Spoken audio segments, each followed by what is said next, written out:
Bahas One Piece chapter 1111. Maafkan aku, Joy Boy. Mantap banget sebagai penutup sebelum Oda Sensei libur selama 3 minggu. Di chapter ini yang kita tunggu-tunggu kebangkitannya sudah datang. Siapa dia? Sabar dulu guys, sabar dulu. Kita akan membahasnya bareng-bareng, jadi gas. Kita kali ini tidak diberikan kelanjutan cover story-nya Yamato lagi, tapi kita diberi sebuah color spread yang mana di sini bagus banget gambarnya ya. Tapi waktu aku pertama lihat langsung bikin aku kaget guys. Di sini kan semuanya ada kru topi jerami yang sedang menaiki ubur-ubur raksasa.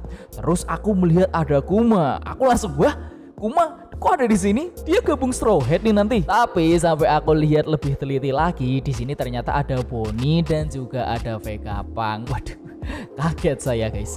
Tapi ternyata ini memang color spread yang digabung aja isinya gitu. Jujur aja saya tim Kuma Bonnie tidak menjadi kru dari topi jerami. Biarkan setelah ini Kuma dan Bonnie hidup tenang, hidup berdua, bahagia, jalan-jalan ini bapak anak sesuai janjinya Kuma deh. Kasihan kalau suruh tempur lagi. Yalah, mari kita langsung masuk ke dalam chapter yang keren banget ini yang berjudul Tameng Matahari. Asik juga judulnya. Cerita dibuka dengan ledakan haki di pelindung Lapo Face yang mana ternyata ini adalah perbuatan Itsumade Saint Marcus Mars yang berhasil menerobos ke Lapo Face. Dan hal ini langsung dilihat oleh Jinbe.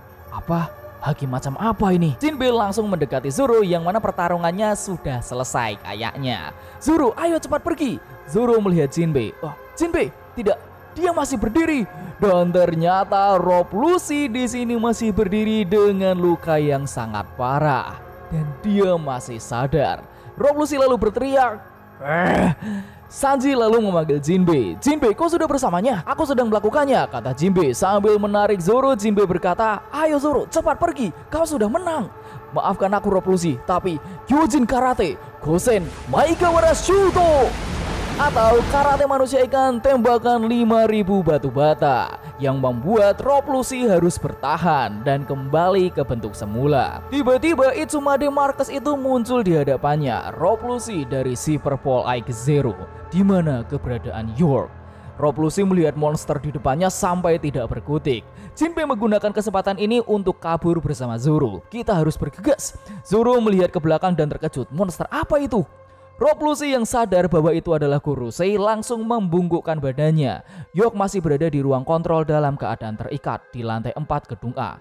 2 orang yang baru saja kabur adalah Roronoa Zoro dan si kesatria laut Jinbe. Ada 5 orang anggota bajak laut topi jerami juga di atas ini. Ditambah ada 2 Vegapunk. Mereka bersiap untuk kabur lewat pintu belakang Lapus Stratum. Dan juga ada 85 agen Superpole dan 4 Seraphim yang sedang dipenjara di basement. Dan sekarang kita memiliki 6 menit tersisa sebelum Vegapunk menyampaikan pesannya. Itsumade Marcus menjawab, kerja bagus, tak ada lagi yang akan aku tanyakan. Dan Itsumade terbang pergi begitu saja. Tapi Rob Lucy langsung memohon, saya mohon, partner saya seharusnya ada di ruang kontrol juga dalam keadaan luka parah. Saya mohon selamatkan dia. Tapi Itsumade Marcus malah menjawab dengan kejam, itu tidak mungkin. Sulit untuk menyelamatkan seekor serangga jika kau ingin menghancurkan sarangnya. Anjir, ini semua Gorosei sama aja ternyata ya. Kita lalu dibawa ke pusat kota di mana reuni sedang terjadi. Akhirnya setelah sekian lama guys, paman-paman raksasa, kalian benar-benar kesini. Sudah 2 tahun ya.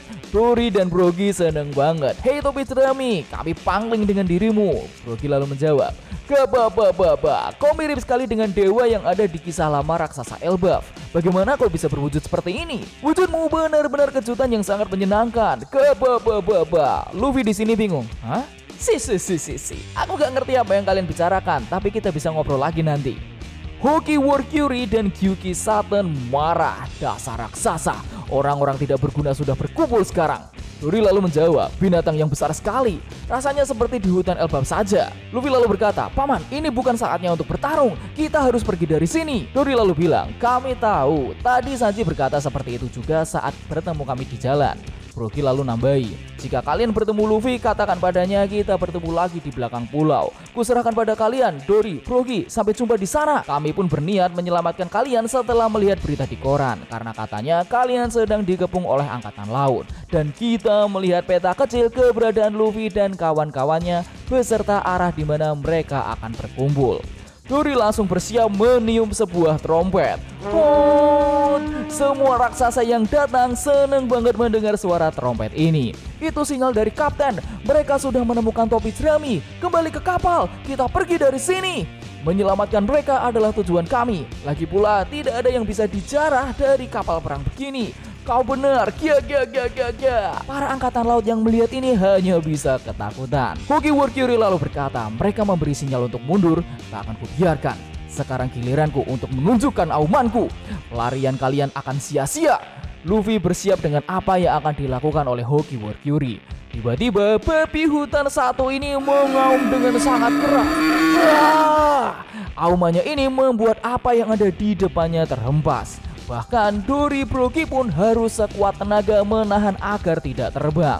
Tiba-tiba Luffy yang terkena telak auman ini langsung copot semuanya. Jadi padahal bagus banget. Mata, topi, awan, sandal, bulu putih di celananya, bahkan sampai luka X beserta jahitan lukanya Luffy lepas. Aneh banget.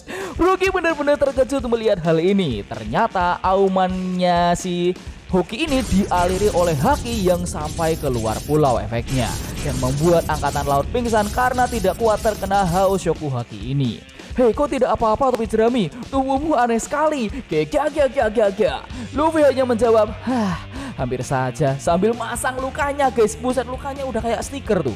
Dori Brogi cukup kaget. Auman Haoshoku haki ya? Siapa orang ini? Luffy menjawab, dia semacam petinggi pemerintah dunia. Tiba-tiba Hoki Warkyuri melompat tinggi ke atas sambil berputar. Luffy kaget banget dengan kelincahan babi hutan ini. Tapi, woi Brogi, baiklah, Sun Shield Berlin. Ternyata taring dari Hoki Warkyuri ini berubah jadi bilah pedang. Anjir, gokil banget. Tapi semua itu ditahan dengan tamengnya Dori Brogi. Tapi easter egg dikit ya. Jurus mereka Sun Shield Svelin ini, tameng matahari Svelin. Ternyata Svelin ini adalah tameng legendaris dari mitologi Nordik yang pernah digunakan untuk melindungi dunia dari panas matahari. Cuman di cerita ini dibalik. Tameng Dori Brogi ini malah digunakan untuk melindungi mataharinya, yaitu Sun God Nika. Hoki Warkyuri bertanya, apa yang membuat kalian bisa bersama bocah itu? Apa kalian tidak tahu siapa dia? Dijawab dengan santai, tentu saja kami tahu. Dia adalah teman kami. Split Skilda, serangan sekuat tenaga yang bisa membuat Hoki Warkyuri terpental dengan jauh. Satan semakin marah. Jika kau berada di pihaknya, maka kami akan memusnahkan kalian beserta sejarah bersamanya. Satan menyemburkan bola-bola hitam dari mulutnya. Luffy langsung bersiap. Awas, itu serangan racun. Luffy membesarkan tangannya dan mencabut sebuah pohon. Dia gigit pohon itu seperti makan jagung dan jadilah sebuah tongkat baseball yang dicat hitam dengan nomor 56. Ini catnya Haki atau bukan nih? Ditambah dia pakai helm lagi. Dan easter egg dikit lagi. Angka 56 ini bukan angka random guys. Sering banget dipakai Oda terutama waktu dia kasih di pakaiannya Luffy gitu. Karena alasannya dalam bahasa Jepang 5 itu artinya adalah go. 6 itu artinya adalah Roku, tapi biasa disebut dengan Mu. 56 jika digabung menjadi Gomu. Sama seperti kekuatannya Luffy, Gomu Nomi, nama awal buah iblis yang sekarang menjadi Hito Nomi model Nika. Nah, ayo kita lanjut deh. Luffy langsung bersiap dan dia berhasil memukul balik serangan Satan. Luffy langsung tertawa. Hahaha, rasain tuh racunmu sendiri. Warkyuri dan Satan terkejut karena serangan racun tadi malah meledak. Luffy kaget. Hah, kenapa malah meledak? Makanya, Luffy jangan sok tahu loh. Anak buah Dori dan Brogi ini langsung panik. Kapten, apinya akan menutup jalan kita ke hutan. Dori bilang, baiklah, ayo kita pergi. Brogi malah ketawa. Halah, lakian mereka sudah kalah kan? Luffy masih bersiaga. Tidak, kita harus bergegas. Orang-orang ini tidak bisa mati. Pada kaget, apa? Dan bener aja guys, siluet Hoki Warkyuri, Yuki Satan, dan Sandworm Jupiter masih terlihat berdiri dengan gagah. Padahal siapa cacing besar Alaska ini kemarin dipotong ya. Dory langsung berkata, kalau begitu ayo kita kabur. Tapi benarkah mereka abadi? Luffy menjawab, aku tidak tahu, tapi semua seranganku tidak ada yang mempan. Dogi berkata, aku tidak pernah dengar ada ras atau kemampuan yang bisa memberikan kekuatan semacam itu. Kita memang kabur sih, tapi ini masih terhitung kemenangan bagi kita. Kita lalu melihat keadaan di tempat lain nih yang sama-sama masih chaos ya. Nami nelpon nih, Jinbe, Zoro, cepat. Jinbe menjawab, kami sedang ke sana. Malah lebih cepat sepertinya kalau kami lari saja. Terus di kapal raksasa tempat titik kumpulnya semua orang yang ingin kabur ini berada, Bonnie yang baru saja datang bersama para raksasa terkejut. Ternyata kapal yang mereka tuju sudah dihadang oleh Wakil Admiral Red King, Guillotine, dan Palm Sky. Sanji juga sedang bergegas sambil menggendong Vegapunk yang kesakitan. Aku nggak tahu ini kesakitan atau Vegapunk udah itulah ya. Terus di ruang kontrol juga, Itsumade ternyata sudah menemukan York. Bukannya diselamatin, dia malah nanya, di mana ruangan yang ditampilkan di monitor itu? Mungkin ini maksudnya ruangan siaran Vegapunk itu ya. York di sini malah ketakutan. Ya, monster yang bisa berbicara. Kau siapa? Tinggalkan aku. Terus di kapal angkatan laut, ini para angkatan laut nih kayak membujuk Kizaru. Kizaru-san, apa Anda terluka? Biar kami obati sekarang. Tapi Kizaru hanya menjawab, lukaku cukup dalam. Dibales nih, tapi kita harus ke sana segera. Kizaru dengan lemas hanya menjawab, biarkan aku istirahat. Tiba-tiba ada panggilan dari angkatan laut. Perhatian, ada sesuatu yang lebih besar dari para raksasa muncul di pantai barat laut. Bahkan kobaran api tidak bisa menghentikannya. Dia seperti titan raksasa di tengah-tengah neraka. Dan sepertinya dia mengatakan sesuatu. Terus yang dikatakan oleh raksasa ini adalah, maafkan aku, Joy Boy. Wow, dan chapter ini selesai. Wih anjir men, ini sumpah keren banget chapternya. Tapi kita bahas pelan-pelan ya. Coba kalian nganu gak sih? Ngeh gak ya Rob Lucy kalah ini? Bagian panel ini aku jadi ngebayangin apa? Coba. Ini aku langsung bayangin adegan kayak Zoro pas di Thriller Bark, cuman versi KW-nya. Nanimo Nakata. Nanda kono chi no ryou wa? Nani mo nakatta. Jadi ini Rob Lucy plagiat cuy. Terus aku tertarik dengan perkataannya Luffy di mana dia bilang bahwa para Gorosei ini tidak bisa mati. Ditegaskan lagi sama Brogy bahwa dia tidak pernah mendengar adanya ras atau kemampuan yang bisa memberikan kekuatan seperti itu. Apakah itu berarti Gorosei itu bukan dari ras tertentu ya? Jadi teorinya gini, apakah kekuatan abadi dalam tanda kutip ini ada hubungannya dengan OP-OP nominasi Law yang bisa memberikan keabadian, atau teori yang lainnya? Kalian masih ingat gak waktu Gorosei berkata bahwa buah iblis tipe Zoan itu punya kesadarannya sendiri? Bagaimana jika para Gorosei ini bukanlah manusia, bukan dari ras tertentu, tapi mereka adalah buah iblis Zoan yang punya tingkat kesadaran yang tinggi dan bisa merubah wujud mereka secara sesuka hati tanpa adanya orang yang memakannya. Itu menarik banget buat dijadiin bahan diskusi nih. Coba ramekan kolom komentar. Hal menarik lainnya di mana wujud Luffy yang merupakan Sun God Nika adalah sosok yang diceritakan secara turun-temurun di ras Elbaf. Tapi yang bikin aku lebih tertarik adalah reaksi si Hoki War Kyuri yang berkata, kalian tidak tahu siapa dia? Dijawablah sama mereka berdua, tentu saja dia adalah teman kami. Terus ditambah Saturn berkata, jika kalian berada di pihaknya, maka kami akan memusnahkan kalian beserta sejarah bersamanya. Jadi gini guys, kalau Elbaf tahu sejarah Nika, aku masih bisa mencerna itu deh. Tapi perkataan Gorosei ini seolah seharusnya raksasa Elbaf itu cuma tahu Nika dan malah berada di pihak pemerintah dunia. Jadi bagaimana jika kalau ternyata saat Void Century dulu, ini kita ngarang aja, ternyata raksasa Elbaf adalah sekutu Gorosei dari 20 kerajaan. Ya 20 kerajaan ya. Dari 20 kerajaan yang ada pada waktu itu. Tapi mereka akhirnya melihat sosok Nika yang melawan pemerintah dunia.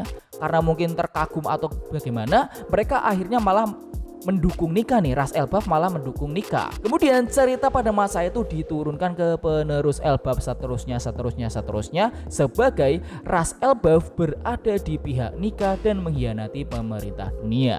Makanya ras raksasa Elbaf sempat dianggap punah kan kalau nggak salah, seingatku loh ya.